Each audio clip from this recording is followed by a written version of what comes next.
There was nothing else at all in the whole world but football.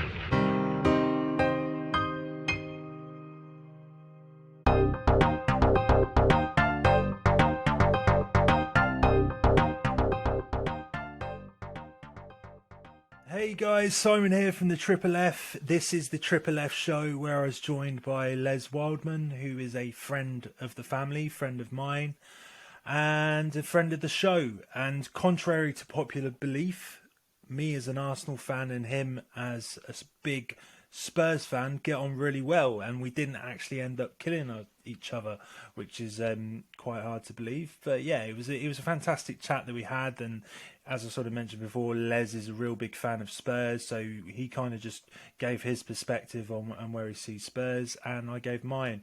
And to be honest, we pretty much came to the conclusion that we find ourselves in really sort of similar predicaments. But it wasn't all doom and gloom. We kind of talked about how the sort of great days gone by for both clubs were so fantastic, and how much it means to fans just sort of supporting both North London clubs. So hopefully it kind of gives a bit of a flavour of what it's like to be an Arsenal fan and to be a Spurs fan.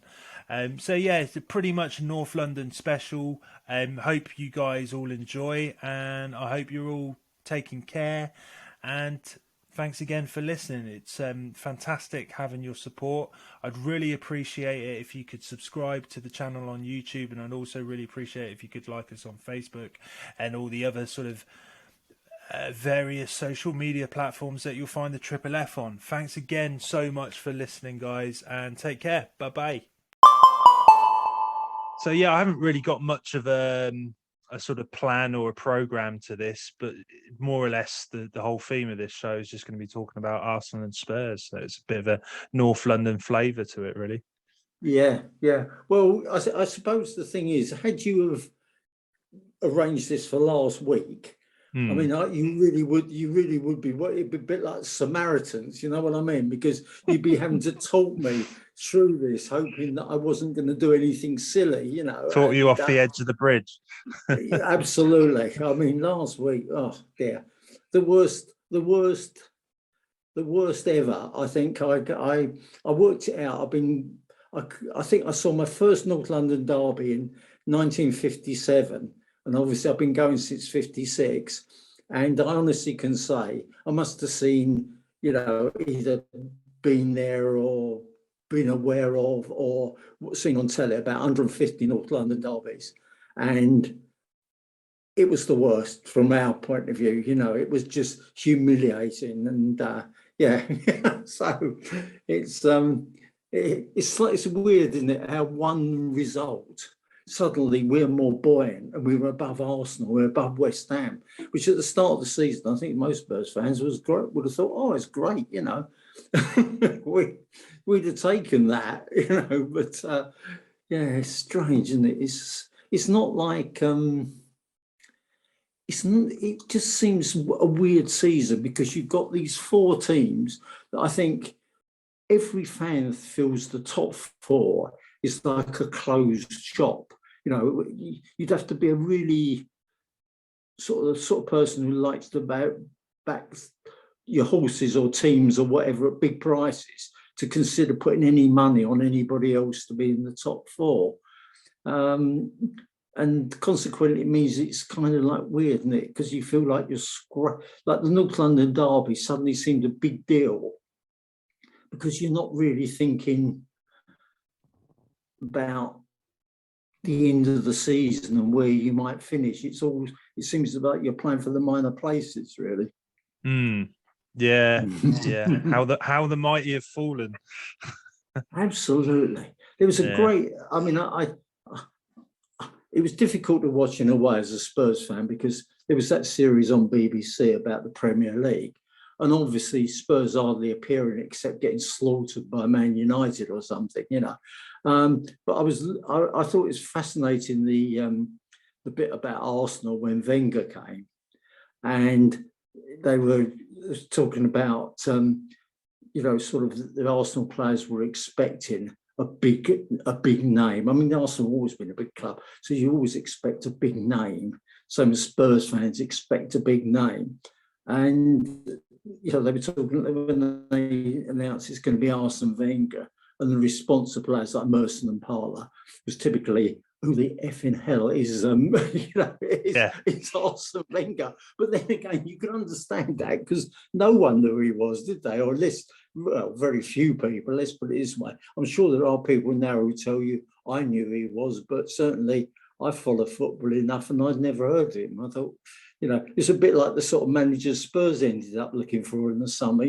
People you'd never heard of, and you thought, really? So, yeah. Yeah, I guess the sort of pre-internet era, to sort of get that information and to have that knowledge of who managers are overseas in these sort of obscure countries, because I think he obviously he was Monaco manager, but he made a big name for himself at Grand Passat in Japan. Yeah. But yeah, you'd be pretty hard pressed to find that information back in the day. You could easily find it nowadays, but back then it was, and that's why it led to those headlines, Arsene who, like you say, nobody had a clue who he was. So it's astounding, what sort of Arsenal achieved with Arsene Wenger as a manager. And I guess a lot of the time, sort of Arsenal fans and maybe just football fans in general probably assumed the reason why David Dein made that appointment is because his name sounded like Arsenal, which is perhaps a sort of conspiracy that's sort of used to explain that one nowadays. Yeah, it was. I mean, obviously, as you say, pre-internet age, people didn't know who he was. And also, I think there was a lot of this. I mean, he'd done well in Japan, and everyone thinks, yeah, but it's Japan, it's where players go to die almost, isn't it? It's like when they're crocked, they go to Japan. Or the MLS, that sort of thing. Yeah. Particularly at that time. And I think now, of course, we're through the internet, we're more sort of savvy about other leagues, and it's not always players who are completely useless. There's sometimes they've gone there entirely for the money, but there are other players who obviously are perhaps making their way back or making their way through, and so it's not quite as sort of clear cut as that. And it's interesting that a bloke who was that unknown, he comes in and he sort of revolutionises things. But the trouble is, he's left a legacy now for everyone who follows on. Despite all the, the stuff at the end with, the arse and out stuff and that, which I thought, my attitude, I have to say, tended to be, go on, arse and out, because are you going to get someone as good as him, really? Because it's always a gamble. The next bloke can come in, as has happened at Chelsea, and can do great, but the next bloke can come in and be pretty shit, can't he? So, I mean, when you look at the managers Spurs have managed to go through in the last 30 odd years, I mean, I know we're talking about modern Spurs, but Spurs actually have never recovered from, in my opinion, from the worst decision they ever made in, I think it was 84 when they sacked Keith Birkinshaw, who won of course, everything these days, when you talk about someone win the cup 2 years on the trot, younger people will think, that's not enough to keep you in the job. As like Wenger was winning the cup and no one's going, but he's winning the cup. Because that's how it's changed. But, Birkinshaw won the cup 2 years on the trot, which I think was the first time it'd been done since the early 1950s. And he won the UEFA Cup. But but then he got the sack, and yet we've never recovered from that. We've never been the same force. We had, that was a sort of not our great golden period, but our second golden period. So we've actually, in my opinion, we spent 35 years in the wilderness off the back of a really bad decision made by people who probably didn't know a great deal about football. So, so as with Arsenal, I think, on paper, Arteta appears to be a really sound bloke, but in the long run, it's in the long run you've got to judge, isn't it? And they don't get the long run, do they? I mean, No. You lost your first 3 games, and when you look at it, they were 3 tough games. I mean, Brentford have made a really good start, but what was the worst possible thing? I bet every team in the Premiership wanted to avoid Brentford away on the first day of the season because you think, they're going to be right up for it. This is a game where maybe later in the season, they won't be as good, but you want to avoid that. And then you follow that on with 2 other tough games. And all of a sudden, as a Spurs fan, it was great because we had that 2-week break. We were at the top, you were at the bottom. It was fantastic. But I don't think there was any Spurs fans, apart from those that will, spend the rest of their days in straitjackets, who genuinely thought that it was, we were going to be at the top of the league in 10 games time, let alone 38, So it was, but Arteta's immediately under pressure. Then suddenly Spurs lose 3 games, and suddenly hell is freezing over. It's really brutal, isn't it? It's horrible the way it works. Yeah, I don't know if it's this season in particular that it seems as if the media and fans are going overboard so much when it comes to, like you said, those first 3 games. It's almost as if we knew Arsenal were going to get relegated and Chelsea. Yeah. Like some people were just going completely into hyperdrive, but it's and like you say, and then the sort of 3 games after that, and then Tottenham go on the decline, and apparently Tottenham are going to get relegated, and and then it's be Liverpool who's going to win the title. It just seems as if everybody's not sort of taking a step back and looking at it and thinking, come on, surely we should be judging this by Christmas time rather than 3 games in or 6 games in. It seems absolutely daft, but maybe it is because it is a bit of a special season. It's the season where fans are back in the stadiums. It's the season coming off the back of the pandemic. I think people are excited, and I can understand their excitement, but I think people need to calm down a little bit. I mean, obviously the excitement, as you say, you've had sort of 18 months or whatever it is away, and only a few fans went in that time. But it is a weird scenario, isn't it? Where, I mean, if you look at those 3 games Spurs lost, they were poor at Palace, but it was still 0-0 when they went to 10 men, when they got the red card. So it was still 0-0. So in the end, 3-0 looks pretty bad at Palace, but it wasn't, in my opinion, it wasn't the catastrophe that a lot of fans seem to see it. It went completely over the top. It was a little bit like Man City got beat 6-0 at Norwich, the reaction. And then they had the Chelsea game where they played decent for a half. And then the second half, it was a different class. But what people don't look at is, when we talk about managers, Chelsea in the second half brought on Kante. Yeah. Now, I always think to myself, it shows sometimes the level of analysis, because the amount of coverage Paul Pogba gets and his haircuts and all that. But if I had the choice between him or Kante, I'd go for Kante every time. It can't be a coincidence. I know we're talking mainly about Spurs and Arsenal, but it's worth saying.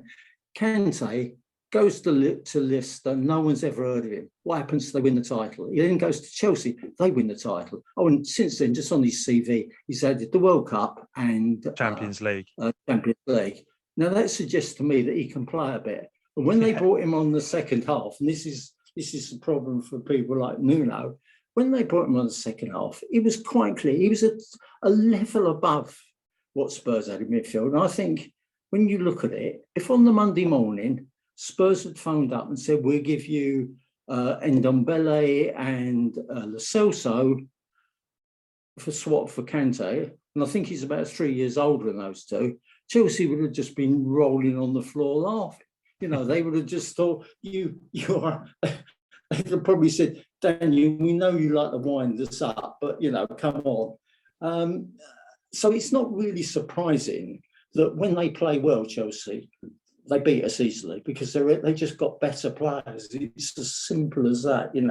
How many Spurs players would get in their team? Harry Kane, probably, maybe Son. Beyond that, you can make an argument for Lloris. I don't think anybody else would even be considered. So that's the difference, isn't it? Yeah. And it's probably the same for Arsenal. How many Arsenal players will get in Chelsea's team? Yeah, that's exactly what I was going to say. I think it comes to Arsenal and Spurs, I think we're about on the same sort of level. And I think it's that maybe financial sort of infrastructure that both clubs are sort of lacking in at the moment, and we're just not able to compete. And maybe that is due to both clubs making mistakes when it comes to decisions, and we've just kind of allowed ourselves to fall down. I think it comes back to the manager, and this is a question, I know you sort of mentioned Arteta already, and this is the sort of golden question that I wanted to ask you. What's your thoughts on Nuno? Irrespective of whether or not going forward is going to be the answer, the bloke was on a hiding to nothing because he arrives and all you hear in the media is that he was, sixth choice, seventh choice, whatever. And I don't think that helps. Also, obviously, Levy set him up by going on, we're going to get a manager who's, plays attacking football. So then you get a manager whose tactics, as we generally saw before it was to completely shut up shop in the first half. Probably more defensive than Jose. Yeah. So he's on a hiding to nothing, isn't he? Really, nobody thinks he's going to play brilliant, exciting football. If you actually think about it, in that Wolves side, he probably doesn't have any better players there than he's got at Spurs. But again, they relied very heavily on the his name's just gone for the centre forward, the guy who got the head injury. Traore, yeah. And Cody, and he had limited resources there. So he's got limited resources at Spurs, and they bring him in and they're talking about playing exciting, attacking football for a bloke who that isn't his natural style. It was never going to be, when Mourinho got the job, so I admit I was excited because I thought it's going to be boring, but we're going to win something. We'll sneak something. And of course, his argument would be, well, we'd have won the League Cup if I'd have been in charge. But at the end of the day, this guy's had to come in, following on from Pochettino, following on from Mourinho, and it's not an easy number. And he's got his best player who, I don't know what uses. I'm tired of reading. Jeff Hurst today says Spurs should do the decent thing and let Harry Kane go. Well, with all due respect, Sir Jeff, yes, you are a national hero. We're never going to forget what you did in the World Cup, but you are a West Ham supporter, and I don't think you'd have said the same when you were playing. If I think Bobby Moore wanted to leave West Ham. I don't suppose Jeff went in and said, "Go on, why don't you let Bobby leave?" To whoever it was, I think it was Ron Greenwood. So I think all that stuff really winds you up. I think I probably said this on many occasions. The bloke signed a 6-year contract, and then you hear, oh yes, but if he'd had a super agent, he wouldn't have done that. If it hadn't been his brother, he's earning more a month than the average person earns in a lifetime, probably. With all the add-ons from advertising and everything else. And I think you've got to be. I just get a bit tired. People are spending a lot of money at Spurs. Where we sit, which is up in the gods. The lads I'm with are all spending over. I'm getting a concession, but the lads I'm with are spending £1,000 plus. Yeah, it's a lot of money. Mm-hmm. If you like football films, then come check out the Triple F Cinema, where I'm joined by guests, sometimes football fans, sometimes not, to review a specific football film. Give me 2 tickets to that football film right now.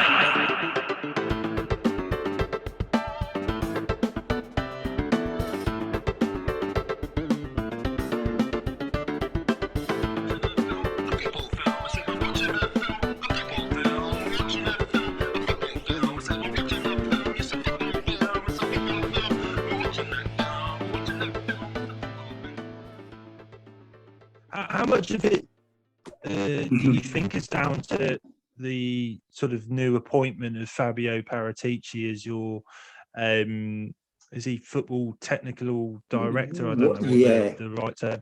Director of football. Yeah, I mean, I don't understand that, because it seems as if Daniel Levy is putting so much emphasis on his appointment and his sort of role. It's almost as if the manager, whoever it be, obviously it's Nuno at the moment, but it seems as if Nuno's second fiddle because of that. Because I remember a statement, reading it, I'm paraphrasing here, but I remember Daniel Levy kind of saying, you know, we'll go on to a new era and we'll march on forward with, you know, with the sort of team set up by Fabio Paratici and Nuno. So just sort of putting it in that order to me seems very strange. And again, a message that is just sort of sent out in the wrong way. Yeah, it's a little bit similar to the Arsenal situation as well, isn't it? Where Edu is, and you're never quite sure with it what they do. At the end of the day, these guys, what decisions they make, because you never really know whether the players they're buying are the choice of the director of football, whether it's or is it, you know, how much say does Levy have now? Because clearly, from what, you know, I mean, it's difficult to judge, but judging by that Amazon documentary, you know, it seemed that basically Levy's very, very hands-on in terms of the whole thing. And I just kind of wonder whether this bloke's been brought in as a kind of buffer so the fans have somebody else to have a moan about if it goes wrong. Because it always seems to me that that's part of the strategy with some teams. And I don't know.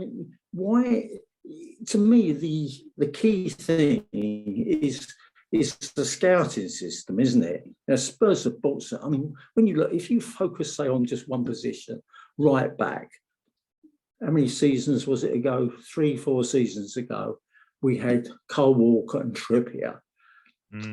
And then we decided to let Walker go. Now, I can understand that. And I think most Spurs fans, 50 million when you had Trippier seemed a good idea. So Trippier has a great World Cup. The following year, he plays, clearly, in my opinion, he was injured a lot of the time, but they kept playing him. And the fans were on his back because they'd seen him in the World Cup and thought he wasn't doing very well. So what did we do? We then sell him for 25 million and bring in, you know, we have Uria, we sell Walker Peters, and we're left with Uria and now Doherty. So we've bought 2 players, the last 2 right backs we got, you know, are, if you play them both at the same time, so we had 12 men, they still don't look like they'd be able to defend, you know, I mean, they're just dreadful buys, you know, and I will forgive them for Doherty to a degree, because I think most fans would say, at Wolves, he was decent, or appeared to be decent in that system. But the other guy, I mean, he was just, but I mean, he had no brain. I mean, you saw that in the League Cup final when he gave away the free kick.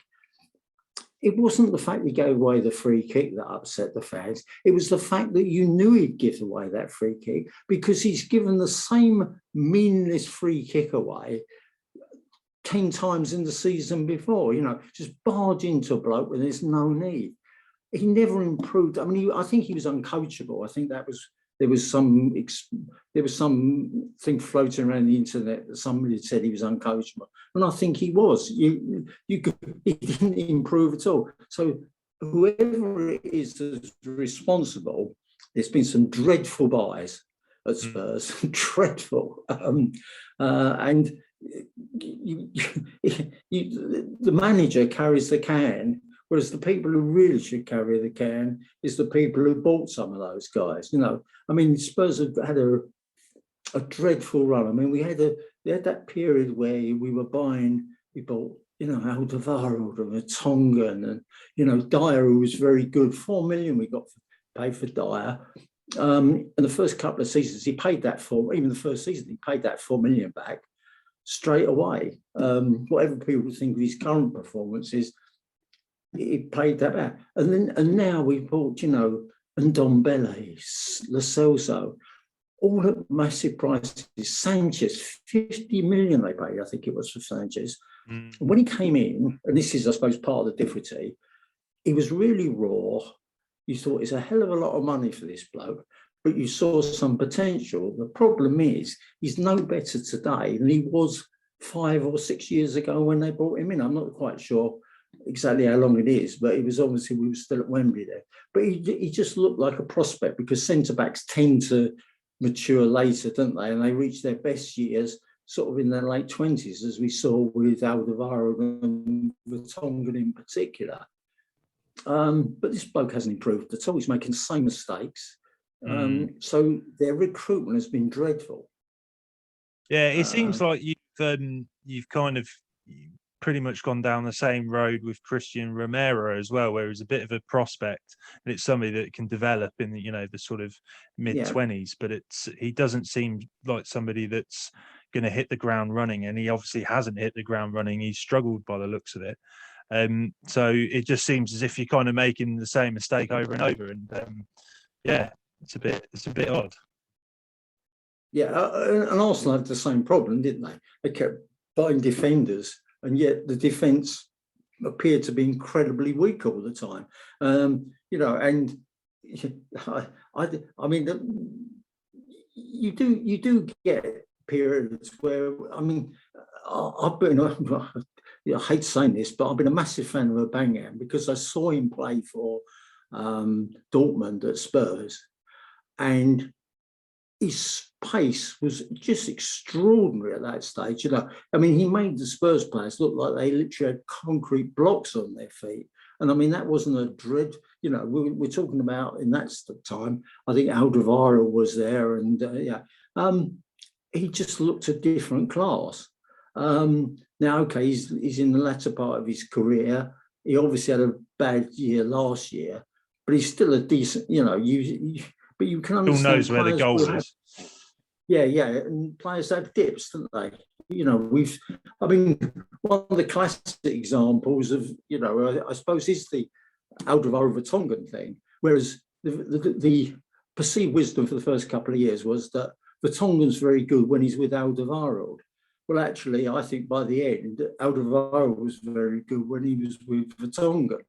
Because I think of the two, if you now look back and you say who was the better of the two, I personally would say Vertonghen. Whereas when they arrived, I think everyone thought it was the other way around. Both of them were very good. We didn't reach the Champions League final entirely by luck. Vertonghen, I think, was a terrific player. But he improved. And again, that's the point, isn't it? Players in those kind of positions quite often improve late in their career. But Sanchez has got a hell of a lot of improving to do, given he's not improved anything at all in the last 5 years. So it's a bit depressing, that aspect, It's funny that you sort of mentioned Aurier before as well, because that really reminds me of Arsenal players and the signings that we've made, in a sense where there'll be players that can sort of produce this moment of brilliance and this moment of magic. And then all of a sudden, it's not even all of a sudden, it's just consistently they're crap. And we've had a few of those players. The only sort of difference I can sort of see between Tottenham's kind of forward sort of thinking and their forward plan in comparison to Arsenal's.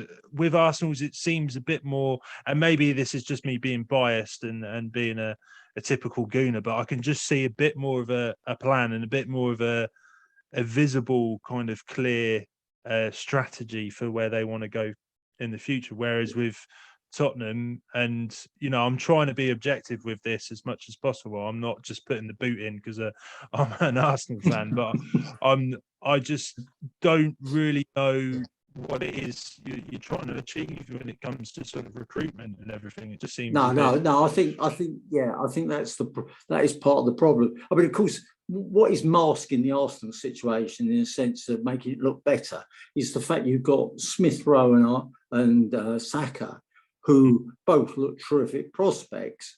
I mean, you have to, and so it looks like there's a bit more of a strategy in place because you've got them two anyway. So you've got at least two players. You think, well, this is going to be two top players. I mean, of course, the thing that we always have to be careful of, because is that Jack Wilshere really is the classic example. Isn't it? I mean, I can remember seeing Wilshere playing in the Youth Cup. It was on the telly where Spurs and Arsenal were playing, and Andros Townsend was playing for Spurs, and they just stood out like beacons. But Wilshere, then he came into England games, didn't he, and everything else, and you thought, oh God, Arsenal have got a real superstar here, and now he can't even get a club. It's just and yeah. I'm sure injuries are a factor and everything else, but the future of English football has turned out not to be the future of English football, is it? From a Spurs point of view, oh great, because let's face it, no one winds Spurs fans up more than him because he can't keep his mouth shut. But from England's point of view, it's a very sad thing that one of the best prospects we've had in years, his career's disappeared, isn't it? And it's not the first time we've seen these kind of super kids not necessarily carry on through. But at the moment, you're in that very happy position that if you look at the best 5 youngsters in the country, you've certainly got 2 of them, and some people might say they're the best 2, but that helps enormously in terms of the confidence of fans. Spurs supposedly have got a group of youngsters below that, like this kid Dane Scala, but he's only just 17. Well, with the exception, I wanted to just get his name in once during this, having eulogised on an earlier programme, but very rarely do 17-year-olds come in and be superstars. And you've got to be Jimmy Greaves. I know I'd get it in some time. Jimmy Greaves, superstar at 17. George Best. You have got to be a really, really outstanding player at that age to be, making waves. So Spurs might have some kids that are going to do that, but at the moment, Arsenal look like they kind of got the big 2, and that's quite sad from a Spurs point of view. But much better for Arsenal. So it makes it look like it's a plan, doesn't it? Yeah, no, I can see where you're coming at from that. And we are incredibly lucky. And it's, just as a sort of pride aspect, it's great to see 2 lads from the sort of, the London Colney setup doing so well. And that is brilliant. And perhaps we got a little bit fortunate with it, really. Like you say, it's not necessarily because London Colney is a wonderful academy and we have this fantastic Arsenal academy. I don't think that's necessarily the truth of it. I think it's just, we're just kind of extremely fortunate that we've managed to develop these wonderful kids, because there's been a lot of duffs, and I think there's a lot of names that were promising. And it did seem, J. Emmanuel Thomas is one of them, Reece Nelson quite recently, these names that come up and you think Maitland-Niles, wasn't it? Yeah. Maitland-Niles was going to be another one that was going to be, a massive player seemingly. It's difficult, isn't it, sometimes, because there was one of the things that turned Arsenal really from sort of, obviously they were very good under George Graham, but obviously then they went into a slight lull when obviously Graham went or was caught with his hand in the till, or whatever you want to see it. But when Vieira came and he brought these blokes in who were obviously superstars that no one really knew. But of course, what he did then, having done that, everybody from there on suddenly realised there were these guys out there that no one had heard of, And we've already talked about Kante, I'd never heard of it. I mean, it wasn't a player that I'd heard people raving about. But they're hard to find, aren't they? So it's difficult now when you've got these teams with massive pockets like Chelsea and everybody else like in a similar situation, spending vast amounts of money, sometimes on, 20, 30 kids. I mean, that's one of the things about Chelsea, that they, the amount of players they've had out on loan, but you do need deep pockets to have all those people on your books. And you just hope they obviously hope eventually a few of them come through, but it's difficult to justify that expense for a lot of teams. And of course, some of these owners don't want to spend money. I mean, I think it's fairly clear at Spurs, and I think at Arsenal, these guys are in it. Primarily, it's a money-making vehicle. I don't doubt that Daniel Levy is a Spurs fan, but at the end of the day, you can see financial constraints. These guys are not Jack Walker. They're not prepared to spend what they've got because they just want to be at the top of the league and die happy. Well, that's how I see it anyway. And I think that's a big gripe, isn't it, of Arsenal fans, that these guys, as long as they're making money, they're happy. And I think that's the gripe. Yeah, I think that's the gripe of both the North London fan base, isn't it? That that's what they're interested in, how much money they're making. Like finding out as much as you can about clubs you've heard of and those you haven't? Then come check out The Magic Of, where we delve as deep as possible into the rich history of weird and wacky clubs all over the world. And I'm sure, and I know that a lot of the Arsenal fan base don't do this, but if you kind of look at it from a bit more of a sensible kind of spectrum, you've got to separate the two in a way. You've got to separate the ownership and the management, because they're almost kind of not working with each other. They almost are working separately. So you kind of just got to have faith in the management and hope that the ownership are going to back them. And that's just kind of the way it is at the moment. But for me, I have a little bit of hope. And I think, kind of what you were saying about putting a bit more aspect into the scouting side of things, where you kind of, instead of spending big bucks, and Leicester have been doing it for years, like you mentioned with Kante, and with the likes of James Maddison coming in, not spending these major amounts of money, but just sort of finding these absolute gems. And it kind of makes me think about our right back situation. And Tomiyasu was a player that obviously Spurs were linked with for some while, and Emerson Royal was a player that Arsenal were linked with for pretty much the whole transfer window. And then somehow, out of nowhere, the switcheroo was made, and you ended up with Emerson. We ended up with Tomiyasu, and thank goodness we ended up with Tomiyasu, because, and it is, again, it's sort of leading back to what I was saying. It was almost like I'd never heard of Tomiyasu.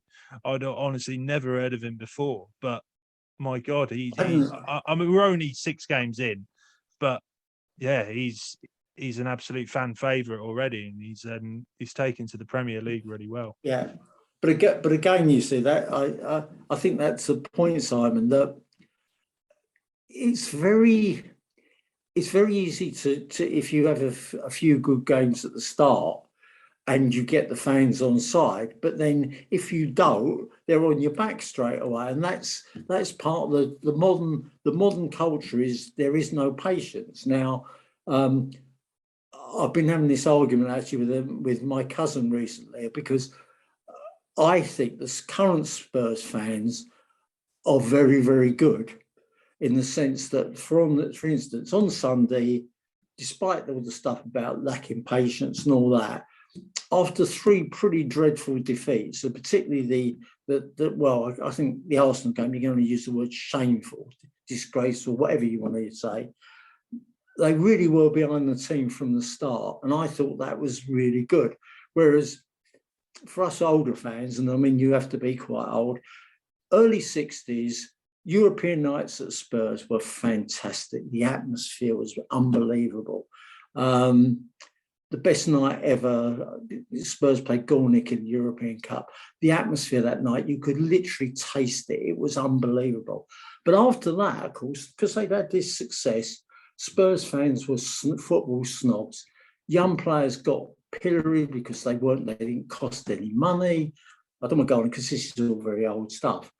But the modern Spurs fan, in my opinion, is much better than the fans that are my generation who got spoiled for a couple of, I mean, what you have to take into account is back then, 4 or 5 years at the top was a long time. Now we've had a whole dynasty, like Man United are always going to be near the top because of the way finance works in football now. But I thought on Sunday the Spurs fans were terrific because I thought it could turn nasty very, very early on. But it also needs the team to show a bit of it, show a bit of effort as well. I mean, had they put in another performance like the Arsenal game, maybe the Spurs fans wouldn't have been as, full on in their support. But I actually think that the Spurs support now is as good as it's been in a very, very long time. But as you say, the modern way across all fan bases, there isn't as much patience sometimes as we'd like. But then, I think, when people talk about, and I hear a lot of this, it's not like it was, back in the day when it was the ordinary man's game. Well, you go to some of those Spurs games in the late 60s and early 70s, and it was literally like an audition for some of those players. They were just criticised all the time. Only the real superstars or particularly guys who cost a lot of money. That's how they judged the team. I don't think that applies now, or at least the fans, I think, tend to judge the team on what they see and the attitude. At least at Spurs, I don't know about other clubs. But really, when you look at a player like Son, people talk about one of our own, this thing. Well, actually, Son, weirdly, obviously didn't grow up in North London. He probably hardly knew where Spurs was, except when they played whichever team in England he supported at the time. To Germany, but he came to England as well, didn't he?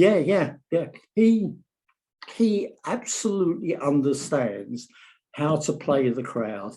You'll see, often you don't see it on the telly, but every time he plays a really good game, at the end, he'll be last on the pitch and he'll be doing all this, heart stuff and waving to the crowd and that. And the crowd love him. He's definitely, even before the I want to go to Man City thing with Harry, he was just as popular as Harry Kane. And you think that's an amazing achievement for a bloke who isn't a local, and he's competing for sort of to be top of the popularity list with a bloke who very much can, he might have been one of Arsenal's for a brief period, but he's very much, linked with the whole Tottenham thing. So I just think Son has fully understood, and I think some players don't understand this, that this is so important to people, ridiculously, inappropriately, with all that's going on in the world. You can say, well, does it really matter? But it does to people because it's one of the best escape routes, isn't it? Mm. Yeah. And at the end of the day, I think if you and I tried to pick a best Spurs or Arsenal team, we know that it still wouldn't probably win the Premiership. No. and that's really that's a realistic assessment. But you live in hopes, don't you? Yeah. And it's always that little bit of excitement that that suddenly, something can happen. I mean, I can remember. When again, I'm talking in the past, but I'm just how little it can take. When Spurs signed the two Argentinians, Ardiles and Villa, suddenly we'd gone from the doldrums, because they've been relegated in the 70s and then got back. Suddenly we went from that to first item. I think if I remember rightly, it was the first item on the national news one night that they'd signed them. And sometimes it doesn't take a lot to somehow energize a club, and we saw that with Spurs, didn't we, when with the Champions League thing and that just for a brief period you suddenly start to dream. Check out Under the Floodlights, where guests come on to talk about their favourite players or managers. We have episodes looking back in history and shows also focusing on those playing the game right now. It could be your choice of player that goes under the floodlights. I think there's a sad sort of testament when you think about that with Arsenal, how it's not necessarily been the results or trophies that we've won that have kind of kept the fans energized. What's kept the fans on the edge of the seat is the transfer business, because you think about, like you sort of mentioned with Ardiles and Ricky Villa, it's pretty much the same with Arsenal over the years. When we brought in Ozil, and then when we brought in Sanchez, and now Thomas Partey, it's these sort of big signings that have excited the fans the most, more than anything else. And it's it's kind of sad if you think about it, because I'd much prefer a Premier League trophy. But well, of course, and again, that's part of the thing, isn't it? Because I mean, when Sanchez left Arsenal, I thought, oh, great, because much as I thought he had an absolutely dreadful attitude, because I thought he played, I mean, I was talking about Son playing to the crowd. Well, I think he played to the crowd, but in a very negative way, in the sense that he was almost like, I'm a god and I'm playing with these idiots. Look at, you can't feel sorry for me because, why should a player as good as me have to play with this lot? But I thought he'd go, when he went to Man United, I thought, oh, God, he's going to rip it up there. And of course, he didn't, did he? So, it's always very did difficult. Up there was play the piano, I think. Yeah. Yeah. I can't help but think, that those players you mentioned, they looked like they were going to be terrific players, and then it didn't happen, didn't it? And I mean, that's part of the sort of the weirdness. So, I mean, I don't suppose anyone actually did cartwheels when Vieira signed or Petit signed at Arsenal. But, No. I mean, I think we talked, didn't we, earlier in the week on the email about, your all-time best Spurs and Arsenal side. We're obviously not going to do that now, but my goodness, the competition in that team would be really fierce, if you go back 60 years or so. But at the moment, the competition really wouldn't be that fierce, would it? No. There'd probably be some positions we're going to struggle with, I suspect. Yeah, no, definitely. And it's good that you sort of bring that up, because like you say, we don't have enough time for it. But I think the next time I have you on, we're going to have to dedicate a whole show for it, because we'll have to do one of sort of all-time Arsenal and Spurs, and also just the current team. But I think the current one, I don't know. I think both of them will be quite tricky, quite difficult. But I think the all-time team will be a lot harder. Yes. I mean, you're talking, and I think that's part of the difference, isn't it, for the managers now?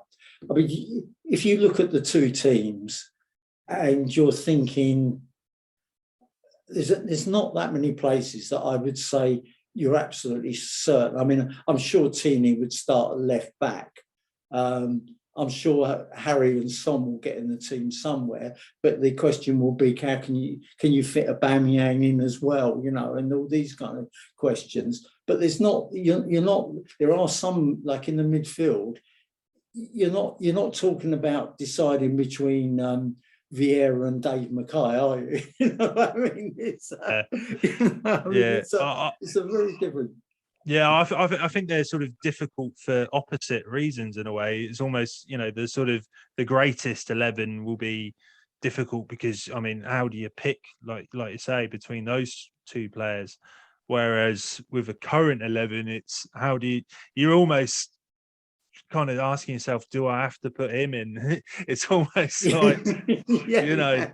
it's Yeah. really the best Yeah. we've got to choose from. It's Yes, yeah. If we ever get to real franchise football where we have a North London team rather than Tottenham and Arsenal, and please, I hope we never do that. But you see what's happening in cricket, and you kind of think, well, never say never. But we really would be struggling, wouldn't we, to come up with a team to compete with Manchester, for instance. And I think there's that, and that I think is part of the question about being realistic, isn't it? Because when you look at the players, you can see that they're hoping. There's a lot of punts, for want of a better word, in there.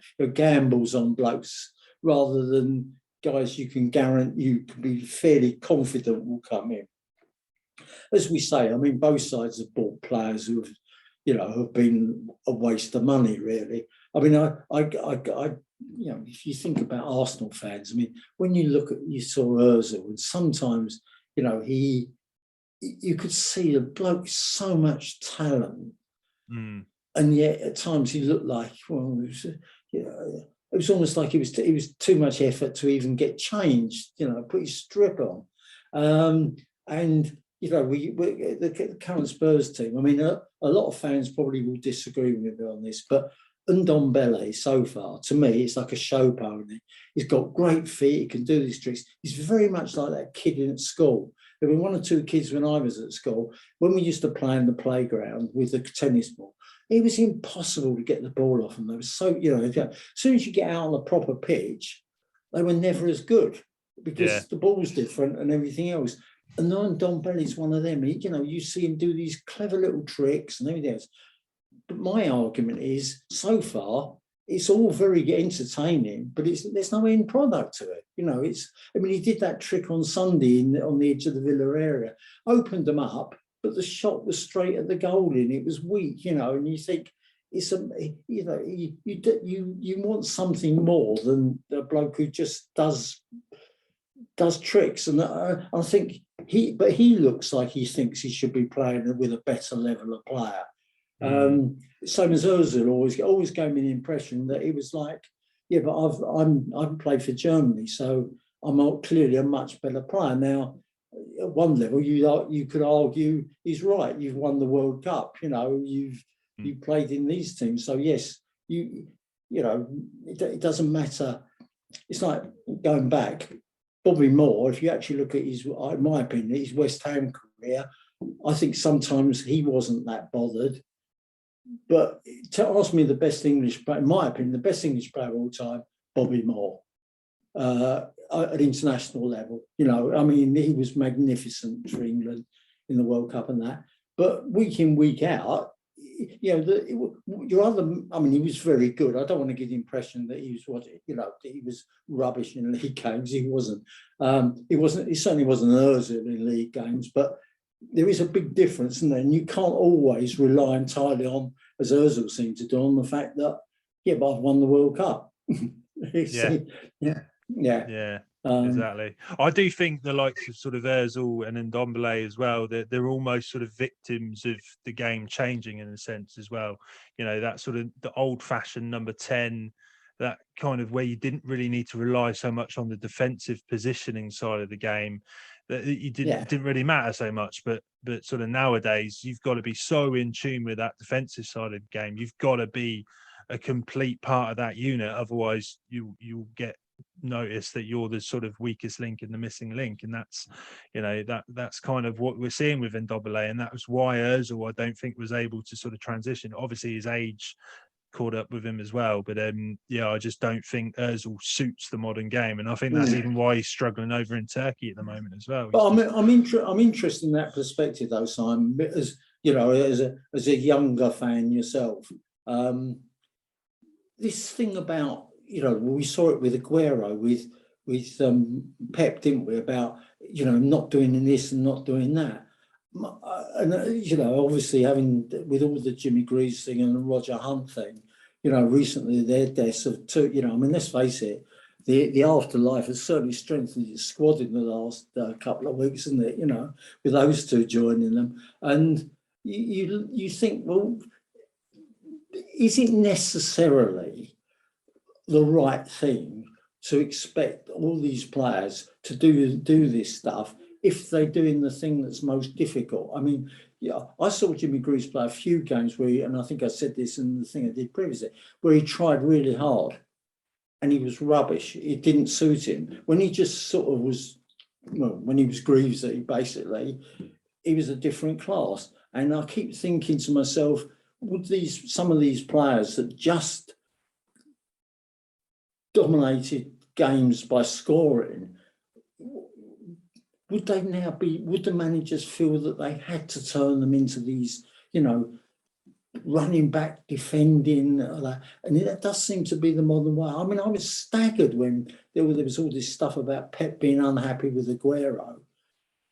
Because the bloke just put the ball in the net, didn't he? And now he's not there. Everyone says, well, of course, what they need is they need a goal scorer. So it's all a bit confusing to me. And I think you get these kind of, every age has these kind of orthodoxies become in. I mean, one of the ones that I saw on Sunday, right? Villa have got this long throw bloke. And apart from the fact I was really annoyed that the referee kept letting him steal 5 yards, which makes a lot of difference when a bloke's got a long throw. But the point is and people, I've heard people sort of, oh, you know, long throw, you know, the Rory Delap stuff, you know, as though, you know, football on at Stoke on a Monday night, you know, all that snobbery, you know. And I was on the coach on the way back, and guy sitting opposite was going on about, I don't know, I think I'd want somebody, if I was a footballer, I'd want to be known for something. And he was an old guy, oldest guy. I'd want to be known for something other than my long throw. And even though I wasn't really meant to be in the conversation, I had to point out, I wonder whether he's dead now, but Ian Hutchinson would have said that. Now, many people perhaps watch it, some people watching this will not even know who Ian Hutchinson was. But what I'd say to you is go and watch the famous 1971 FA Cup replay, Chelsea and Leeds, and watch the throw that Hutchinson makes that led to the winning goal. Now, he was, I think, had the longest throw probably in the time that I've been watching football. You know, remember he's throwing hurling a really heavy ball that's been running around on a mud heap. But lots of teams had these guys. Like, Dave Mackay had a long throw as well. There were a number of them that had long, you know, and in Mackay's case, he had everything and a long throw. Yeah. And I don't see why it's now become, it's almost like, they got a long throw bloke. You know, if it's a tactic and it works occasionally, what's wrong with it? You know, I just don't understand this kind of snobbery, you know, that you have to be passing the ball around at the back rather than hitting it long. On Sunday, Spurs nearly got themselves into trouble with a move involving about 5 Spurs players with no Villa bloke ever touching it, because they kept passing it and getting themselves into more trouble. And I don't get that stuff. You know, I mean, I'm not suggesting that what you want to see them is a walloping up the ball up the field all the time. And particularly in international football, I think we know that doesn't particularly work. But occasionally it's got its place. And I think at club level, it's stupid when you're trying to get people who are not that good on the ball playing an alien game. No, I think as much as I want to sort of get into this debate about passing it out from the back, because I think passing it out from the back and, you know, these sort of cliches and these tropes, and I think, you know, as long as you have the personnel to do it, and I think, you know, you're okay to do it. But yeah, there's a hell of a lot of players out there that can't do the sort of things that are asked of them, and that's, you know, it's a pain. But yeah, sorry, Les, as I was saying, I'd love to absolutely sink my teeth into all this stuff, but unfortunately, I'm going to have to wrap things up. No, it's been a brilliant to chat with you and to get into all things North London. But we'll definitely get you on again soon, and we'll get into our all-time great scene. 11. Yeah. Yes. Yeah. Definitely. Yeah. It's been interesting because we covered some stuff you don't necessarily, I didn't expect to be talking about, passing it out from the back and long throws, but it comes up in games, and each week there's a new thing, isn't there? So no, I completely agree, and it's a really interesting thing you bring up, and we'll have to leave that for another show. Yeah. Okay, mate. Good to talk to you. Yeah, good to talk to you too, Les. Take care, mate. All right. Okay, cheers. Bye.